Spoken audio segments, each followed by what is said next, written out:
जा सकता है, डीजल भी कर सकता है। आपका नाम क्या है? क्या कह उपाध्याय हैं? बैठिए। आपको तो कहीं रोका नहीं गया। आपने रोका था, आपको तो नहीं कहीं रोका गया। अच्छा ठीक है।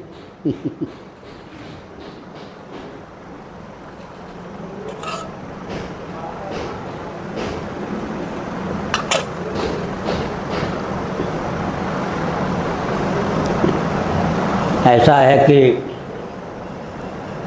श्रीमद् भगवद गीता के 18वें अध्याय के 45वें 46वें श्लोक का अध्ययन कीजिए। स्वकर्मणा तमभ्यर्च्य सिद्धिं विन्दति मानवः स्वे स्वे कर्मण्यभिरतः संसिद्धिं लभते नरः। श्रीमद् भगवद गीता अध्याय 18 श्लोक 45-46।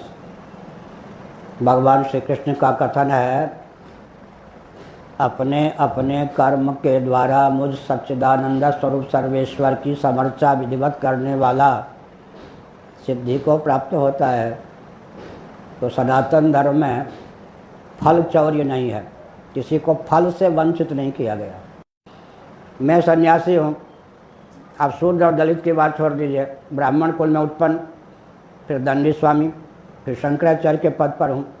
विश्व में राजनीतिक और सांस्कृतिक दोनों दृष्टियों से सबसे बड़ा पद है। आप कहेंगे राजनीतिक ढंग से तो राष्ट्रपति जी आदि का पद है, ये भ्रम है। क्योंकि भगवत पाद आदि शंकराचार्य महाराज ने जो शंकराचार्य के पद की उद्भावना की थी, शासकों पर शासन करने के लिए, समझ गए।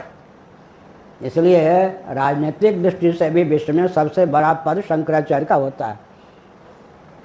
यह ध्यान रखने की बात है। लोग भूल ही गए, शंकराचार्य भी भूल गए कि वो शासकों पर शासन करने के लिए नियुक्त किए गए।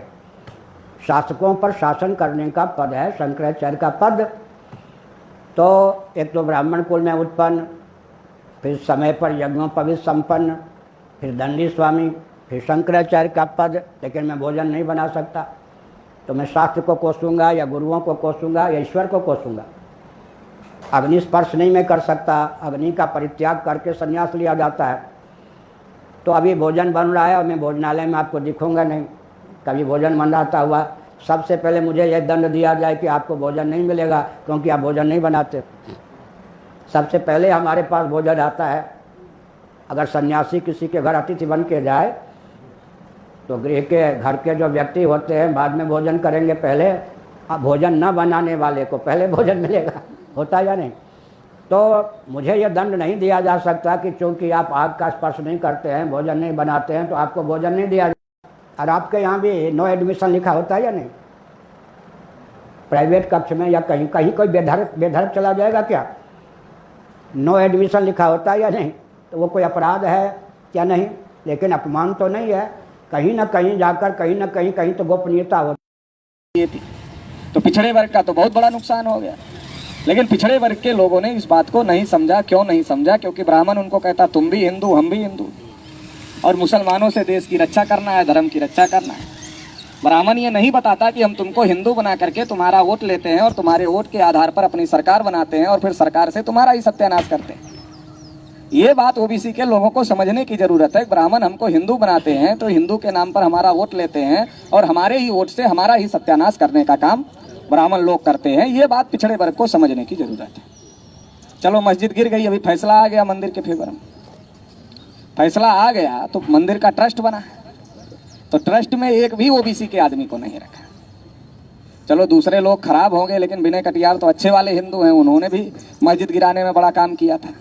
कल्याण सिंह भी अच्छे वाले हिंदू हैं, उमा भारती भी अच्छी वाली हिंदू हैं, परवीर तोगड़िया भी अच्छे वाले हिंदू हैं, वो तो उन्हीं की पार्टी के। कम से कम उनको ट्रस्ट में रखते तो ये माना जाता चलो पिछड़ों ने मस्जिद गिराने में बड़ा रोल प्ले किया, बड़ा मेहनत किया मस्जिद गिराकर मंदिर बनवाने में, तो कम से कम पिछड़ों को उनका हिस्सा मंदिर के ट्रस्ट में मिला।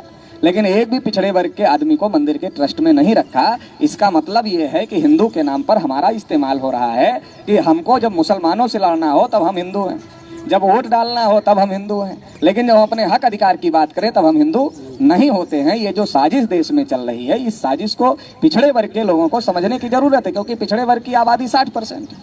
जब पंडित जी उनके घर में आते हैं और कहते हैं कि एक मुसलमान 14-14 बच्चे पैदा कर रहे हैं, देश पर मुसलमानों का कब्जा हो जाएगा, सारे हिंदू इकट्ठा हो जाओ, तो पंडित जी लोग जब ऐसा कहते हैं, ओबीसी के लोग क्या सोचते हैं?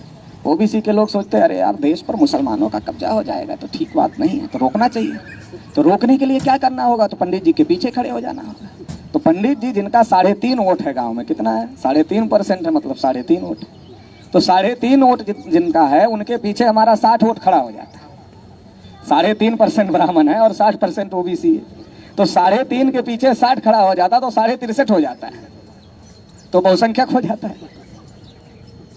मुसलमानों का डर दिखाते दिखाते ब्राह्मणों ने इस देश पर कब्जा कर लिया। देश की विधायिका पर मुसलमानों का कब्जा नहीं है, ब्राह्मणों का कब्जा है। जब कांग्रेस भगाओ मामला चलता है, बीजेपी लाओ मामला शुरू हो जाता है, और जब बीजेपी भगाओ मामला चलता है तो कांग्रेस लाओ मामला शुरू हो जाता है। कांग्रेस पुरानी बदमाश पार्टी, बीजेपी उसके बाद की बनी बदमाश पार्टी, दोनों ब्राह्मणों की बदमाश पार्टी। तो दोनों ही पिछड़े वर्ग के लोगों का सत्यानाश करने में लगे हुए।